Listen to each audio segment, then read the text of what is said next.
you, Jason. Our final speaker for tonight is Elizabeth Herman. Elizabeth graduated from Tufts in 2010 and went on to pursue a Fulbright in Bangladesh. She is currently a freelance photographer and researcher in Brooklyn, New York. This talk embodies everything that TEX is all about. Thank you. Thank you all for coming and for sticking around for the last conference. Can you hear me? Yes.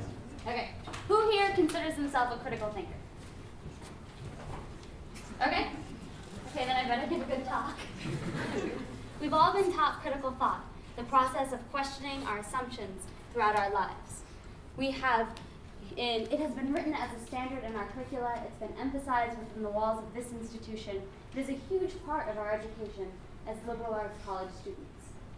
We've developed through debate and through the intake of information and through practicing conversations with each other the skill set or toolbox of critical thought. And we use it when it's activated or triggered at certain times.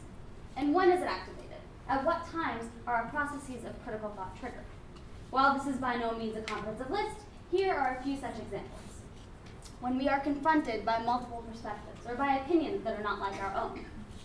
When we find ourselves in new places with practices or ideas that are different from what we're normally used to. Or when we see the once familiar in a new light. So let's break this down a little bit. It's basically whenever we find ourselves outside of our comfort zone. That is when these processes of critical thought are triggered. So to think of a few concrete examples, think back to your high school history textbook. Did it look a little bit like that? What you have is you have the main narrative, and then in order to emphasize critical thought, to get you as the reader to step outside and see the story from another point of view, you have an alternative perspective provided. So in this case, we have the story of the Civil War, and then the alternative perspective, the voice of an American Indian plopped down next to it. Or say when you're in a new place for the first time. My best friend in high school moved from California, from a conservative evangelical Christian community to Newton, a town in Massachusetts that's very liberal, very secular, and fairly Jewish. And for him, going to school every day was a treat. Basically, mostly everything that he had held as accepted and true in his previous world was called into question all the time by those around him, every single day. Or seeing something familiar in a new light. Think back to the first time that you saw your grandparents as real people, instead of just those who brought you presents. That might have been when they first got into an argument with your parents, or when they scolded you for the first time, or maybe when they just said something that you disagreed with. Whatever it was, it made you question the way that you'd seen them previously. And that made you think about why you'd never questioned it before. These are all good things. We should think critically in each of these cases. We've been taught critical thought for a reason. It helps us clarify and gain more meaning in each of these situations. I'm not saying we shouldn't do this. What I am saying is that each of these triggers is external. It's outside of ourselves.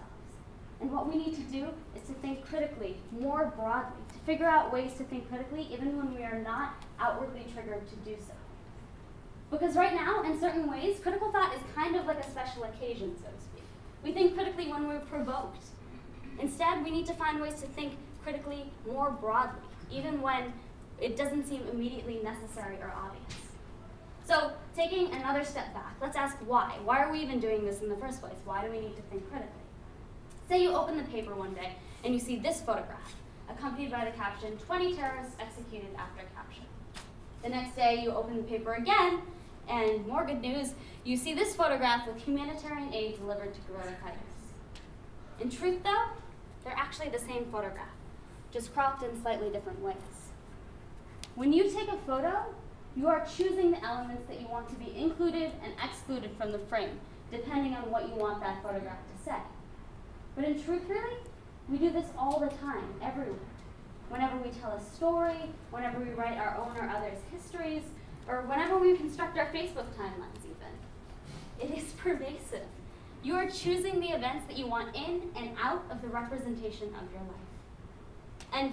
And this is exactly why we need to be more broadly critical. I'm not saying that you need to be more critical of your friends' Facebook timelines necessarily, but just that because of the way that our consciousness is being informed, now we're not just turning to a few select news sites anymore, but information is coming at us from everywhere all the time. And even if you don't hold the information that you get from social networking sites in the same regard as that you do from more reputable sources, it still informs the way that you see the world. I mean, how often can you actually recall where you heard a certain story or factoid? It all just blends together eventually, right? And that is exactly why we need to be more broadly critical, because every piece of information, every story or photograph or history is a constructed narrative, and therefore something that we need to be critically ingested. But how do we do this? How do we become more broadly critical, even when we aren't outwardly provoked to be so? Last year, I moved to Bangladesh, and this started a process that made me question everything that I saw as fundamental to myself and the way that I saw the world. I suddenly was hyper-aware of my role as a woman, of how I integrated into communities, of how the language that I spoke affected everything that I saw around me. Upon return, I experienced what many people would call reverse culture shock. But really, I soon realized that this was actually just my becoming aware of triggers where they had previously been invisible. All these things that I was now hypersensitized to were things that I should have always been critical of, but I hadn't ever seen why I needed to be before. They were within my comfort zone, within my realm of accepted knowledge. In going to Bangladesh, coming back, going to Bangladesh, gaining a new perspective, and then coming back, I was able to see everything in a new light, through a new lens. And this is exactly how we become more broadly critical. Not that all of you need to move to Bangladesh or to Guatemala or Egypt. I'm not saying that everybody in this room should move to a faraway place for a longish period of time. That's not what's important. What is important is that we recognize that we have these skills within us already. When I came back, the things around me were really much different, and in truth, neither was I. But my awareness of alternative perspectives, of these triggers, was. All we need to do is gain agency over these triggers, to recognize that these skills are within us. All we need to do is figure out how to activate them ourselves, to become aware of these alternative perspectives, to think of experience where you have had external triggers and apply that thought process more broadly. To think of the spaces in which you are not asking questions and why.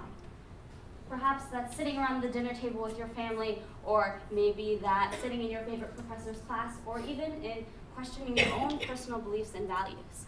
This can be as far-reaching as, why are you holding a grudge against your best friend, to, why do you support tax hikes for the wealthy? Whatever it is, it's about constantly asking questions. And this constant asking of questions, this activating, will activate triggers in our lives, even when there are no external forces doing so for us. This can be exhausting and confusing. Like putting on a new pair of glasses for the first time. It could be dizzying and disorienting and give you a massive headache. But eventually, in the end, once you adjust, I promise, everything will just seem clearer.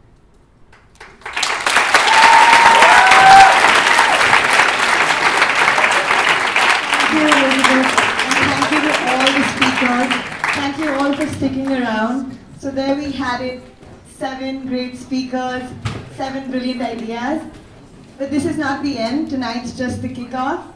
Our videos will be posted online this weekend, and you can pick up the contact cards or business cards of the speakers outside when you leave.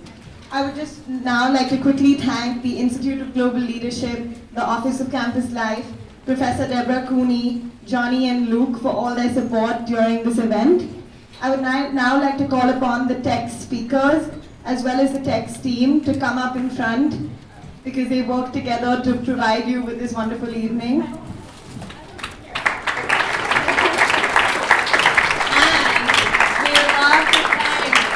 Beautiful, gorgeous host, Sanjana.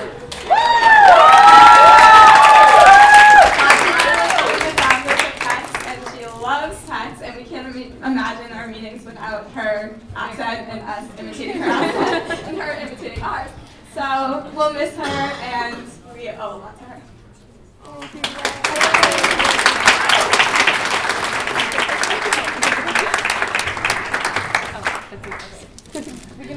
Everyone can gather here.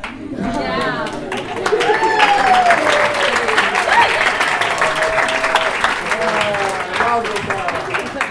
TEX team. Anyways, thank you guys. Stay updated on our Facebook page, on our website, and shoot us an email if you want to get involved in this awesome idea exchange. Thank you all for coming out tonight.